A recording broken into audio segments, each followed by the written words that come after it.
kind of we're in this time of social distancing, but we don't want relationships or community to go away. In fact, we want them to flourish now more than ever. So we want to help you get started. We want to take you through a couple practical tips and equip you the best we can. My name is Zach and Bowden, and you are listening to our Leading Well podcast. Thank you for joining us today on our Leading Well podcast, where we want to care for your soul, develop your skills, and cultivate groups and teams of community to do good work to help you lead well. So today I'm on the podcast with Vanessa Peterson, our adult ministry associate, and good morning. Good morning. Thanks for having this conversation with me. Well, life has changed a little bit the last few weeks for all of us here, right? Yeah, a little bit. And so, today in our conversation, what are we going to talk about today, Vanessa? Yeah, so we're going to be talking about moving some groups online. Kind of we're in this time of social distancing, but we don't want relationships or community to go away. In fact, we want them to flourish now more than ever. So we want to help you get started. We want to take you through a couple practical tips and equip you the best we can. Yeah, in the midst of social distancing, we have to do as a culture right now. I appreciate what you say that is that, we all still need community and we all need relationships. And so whether the groups that you're a part of, the teams that you're a part of, we just want to make this a really simple, practical way to help you do things you've never done before, probably. Yeah. And not that we're the experts. We're figuring this out on our own. And Vanessa's leading an online group here starting on next Wednesday, and I'm leading one on Tuesday nights. So Vanessa, why are we talking about this? Why are we talking about online groups and why we should be considering this? Resources. So we're in a time right now that we haven't walked through before, and we need to walk through it together. There's, we weren't really able to plan for this, so there's just that need of maintaining consistency where we can, and while we're being asked to not gather in large groups, I think right now it's any groups over 10, and that can make things really hard to keep that normal community that you have going on. And so we don't want that to stop. We just need to start looking at it differently and how we can achieve it while maintaining a distance, but not stifling or shutting out our community. Yeah, in the midst of normal life, we all need people, right? That's why you have your group. That's why I have my group I'm a part of and other groups that we're a part of. But in the midst of a stressful moment, how much more do we need people in our lives? We need people more than ever. Yeah. We need people praying for us, speaking wisdom into us, encouraging, taking us back to the cross. And, that might be you. You might be facing a crisis, and you need people speaking into you. But at the same time, you might be able to be maintaining a normal, healthy lifestyle during all of this. But your brother or your sister or, your friends aren't able to, and you need to be stepping into their lives. You need to be, helping them through this. And we've got to keep that going through community. And so often we talk about here at New Life, that are groups, the teams that we're a part of become our extended family. Yes. And so we want to give you some simple ways to help you keep connecting as a family, even in the midst of this time where we're social distancing from each other to help get this virus out of us. And so let's walk through this a little bit, Vanessa. Like, what do we do? How do we do this? And how do we connect maybe online?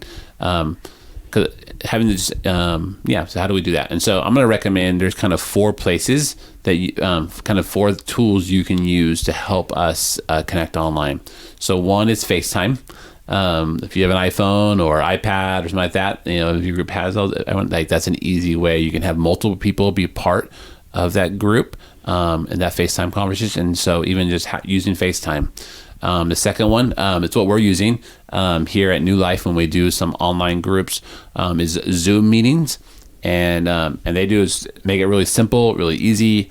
You don't need an iPhone, just use your computer. And if you don't have a camera on your computer, you just use audio.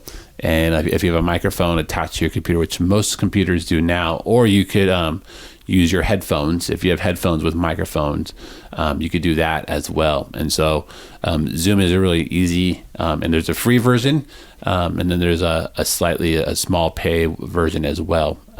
So that's one. Third is Skype. Skype has been here. It's been around for a long time, and I remember using Skype, 10, 15 years ago. Skype's been ready for this. Skype's been ready for this. But that's a great way to have get people onto a phone call or a video chat, and that's an easy one to use as well. And then the other one is Google Hangouts. Excuse me. So I've only used Google Hangouts once or twice, but it's been really helpful, and it's been a really easy user experience when I've used Google Hangouts. And so we'll attach in our show notes some resources, each of these things, to help you use them. But those are 4 easy ways. And there's lots of things else that are out there, but those are 4 easy ways to help use technology to help you connect on a regular basis as a group. Anything you want to say there? I do want to add that Zoom also has the option to dial in and be part of the meeting. They are super user friendly. I was able to, hop in and open up a meeting, so that says a lot. But if a computer is just not an option for you, they do have an option to call in, so you can still be part of that conversation. That's great. So I've used Zoom numerous times. You've used Zoom now for 2 days, yes. Right, Vanessa? Yes. And so that's even you're using, all of us on our adult ministry team, we're all hosting online groups over the next few weeks to kind of help connect people who are looking for connection. So if you have questions about Zoom, especially, you can reach out to myself. You can reach out to Vanessa here next week as she starts using it, and we can help walk you through some of those things if you have some questions, especially because Vanessa, you'll be learning it for the very first time. Yes. And I can help you as well. So those are some options that kind of help you. Technology is out there that we can use to help us connect with one another. Yeah, and I just want to add, don't let technology intimidate you. We, in many ways, we weren't prepared to be walking through this. And that's okay. It's okay that you don't know perfectly how to, use all of this. Just don't let it intimidate you. Just play around with it, get to know it a little bit more. So let's talk about how do we use this and then actually to help us have online groups, Vanessa. Where do we start? I would just say, just be intentional about just looking through what is out there. There's great options out there. We just haven't had to use them before in a pressing way such as this. Yeah. So in the midst of that, try. It doesn't have to be perfect, right? Yeah. I don't have the right lighting, or I don't have the right. We can make 100 excuses why we shouldn't do something. I'm really good at that in my life. That's my wife. But just because it's not perfect or I don't know everything, get on and try. And try, hey, maybe it's trying, okay, Vanessa, you and I are going to, that's what we did with you. Hey, why don't you try hosting a group and then see what happens with, maybe just you and I initially. And then now can we add other people into it? And just get on there and try a few things. Don't let the evilness of perfection get in the way of you doing something with community. And so I encourage you just to try and get started there. And stuff. So what else, Vanessa? Yeah, I would say that I'm that person that struggles with that evilness of perfection. But the great thing is we're all in this together. None of us has this nailed down right. Mm-hmm. We're all going to have different things that we struggle with and that we're going to laugh about. And that's part of the journey. That's part of doing this together is, just learning just all of these new things. Yeah. So one, try. Yes. Just start. Just the way Nike says it, just do it, right? And then see what happens. Don't let the perfection get in the way. Second, some community is better than no community.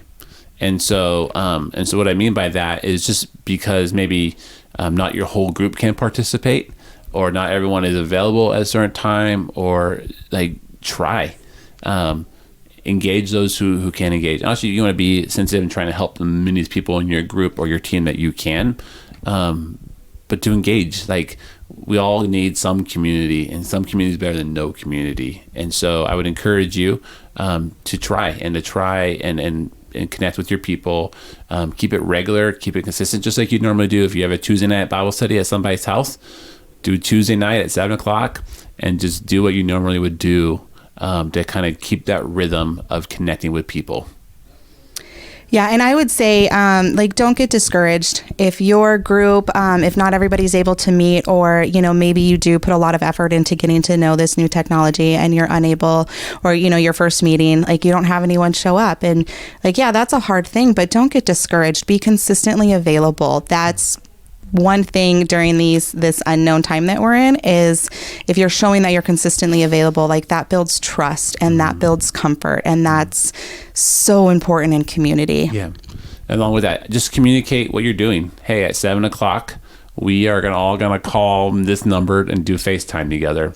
Hey, at 7:00, here's the link to where you need to click to go onto this meeting. So just as you communicate those things, just make sure you're communicating clearly aware what you want people to be doing at a certain time, and then be gracious. Sometimes when you use first technology, it takes a while to figure it out. Yeah. And so people might, I'm logging at 7:00 to get there, but it might take them 15 minutes sometimes to be there to use it correctly. So be patient as well. Yes. And so, but some community is better than no community. And so invite people into relationship with you, and invite people into relationship with God. The third is, what do you do? What do you do in an online meeting? I'll let you answer this one first. All right. So I would actually reflect this back to whoever's listening. And what are you doing now in your small group meetings? Are you guys opening with prayer and walking through a book of the Bible and closing with prayer requests? If that's what you're doing, keep doing that. If you guys just kind of hang out and catch up on life and talk about what God is walking you through, keep doing that. Just because I wouldn't say reinventing the wheel, but just because we're reimagining what groups are going to look like for this time doesn't mean we need to change what they're doing. We want that to stay consistent. So yeah, I would just reflect that question back to who's listening. What is your group doing right now anyways? Yeah, that's a great answer. I appreciate that. Some of you are watching videos in your groups. And so you ask questions, well, how do I do a video in our group? And so some of these places you can actually share your screen so you can actually all watch a video if you have that ability. Second, if you can share your video before the group time and say, hey, everyone watch this sometime before we meet, and then that could be part of our conversation. Or third, maybe it's a season where you just go, okay, we're just going to stop this video series that we are doing, and we're going to walk through this book of the Bible, and maybe a section at a time, and kind of just, asking some questions to kind of help prompt a conversation. And so we're going to read John 1-8, and then we're going to talk about it as a group. And so but it's still doing exactly what you said, Vanessa. It's still kind of doing those same things that we've always been doing. It just has reimagine it in just a different way. Is a great way to say that. So Vanessa, we've talked about just start. Don't let the technology or not being perfect get in our way. We've talked about some community is better than no community, and just inviting people in and allowing others just to be part of it. If not, your whole group can't be a part of it, your whole team can't be a part of it. That's good. And then the third thing we talked about was, so what do you do in a group meeting? And so what else do we need to know to help us lead online groups well? Yeah, so I would even just add, I don't know that the word daunting is correct, but it can seem like it's a lot to all of a sudden we're looking at new technology, and all of a sudden we're looking at just this different way of meeting. And maybe even you're having to look at a different way to do a Bible study. But don't let all of that discourage you. In fact, you can help invite others to be part of this kind of change in community. And maybe you ask somebody else in your group, hey, would you take the initiative of leading us in prayer? Would you take the initiative and help us do a devotional, maybe that last week in March or first week in April? You can ask different people to kind of lead through the Bible study so that you may be hosting it, but you're not carrying the whole weight of the group. You can have others invited in and take ownership in that. That's great. I really appreciate. Yeah, group's all about sharing responsibility and us caring for each other and leading into one another in these moments. And so sharing the responsibility of what should we do in a group all the time. Yeah. And so just again, reflecting back to what groups should be doing. And so the last thing I would say, hey, you might have friends, you might have coworkers, you might have neighbors. This is a great time to invite them into those groups as well. hey, invite a friend, invite a coworker, invite neighbors. Hey, I'm hosting this Bible study, or me and my group, we're hosting this Bible study at 8:00 on Thursday nights.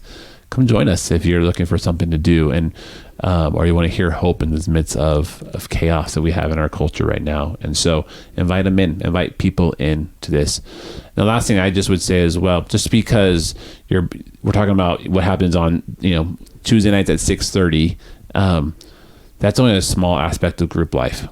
What happens in group sometimes, what happens outside of group life is sometimes more important what actually happens inside of group life. And so as leaders and as group leaders, take time to connect with each other.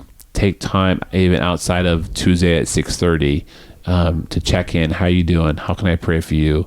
Send video messages. Do FaceTime messages with each other during the week. Find times beyond Tuesday at 6:30 to engage in relationship with one another, and continue to develop that family feel that you guys have, because you are an extended family together. And so build that. Don't isolate from each other, but use this time to lean into one another. And whether that's through an online group that you do, or just through relationships that you are constantly building into one another, that's what matters most in this season, not isolating and withdrawing from each other. So anything else you want to say there, Vanessa? In some ways, this almost excites me to see what can happen when community is no longer as convenient and we're having to be intentional, and the relationships that have the potential to flourish when we need to be desperate about chasing them. And it's different, but in some ways I'm really excited to see what God is doing during this time that we have to be so intentional. Yeah. However we can help you, we want to help you. So reach out, let us know how we can support you and your group and your teams that you're a part of as you care and equip people for ministry, as you rally around God and God's word together. We want to help, and we want to be a resource for you and to support you along this journey. And so thank you. Thanks for listening to this Leading Well conversation. Again, our heart is to care for your soul, develop your skills, and cultivate groups and teams to do good work. Again, however we can best support you, please let us know. If you found value in this episode or any of our episodes, we really appreciate it if you subscribe to us on Apple Podcasts, Spotify, Podbean, and many other locations. More importantly, please share this podcast with anyone you think could benefit from it. I'm Zach and Bowden. I'm Vanessa Peterson. And thank you for listening.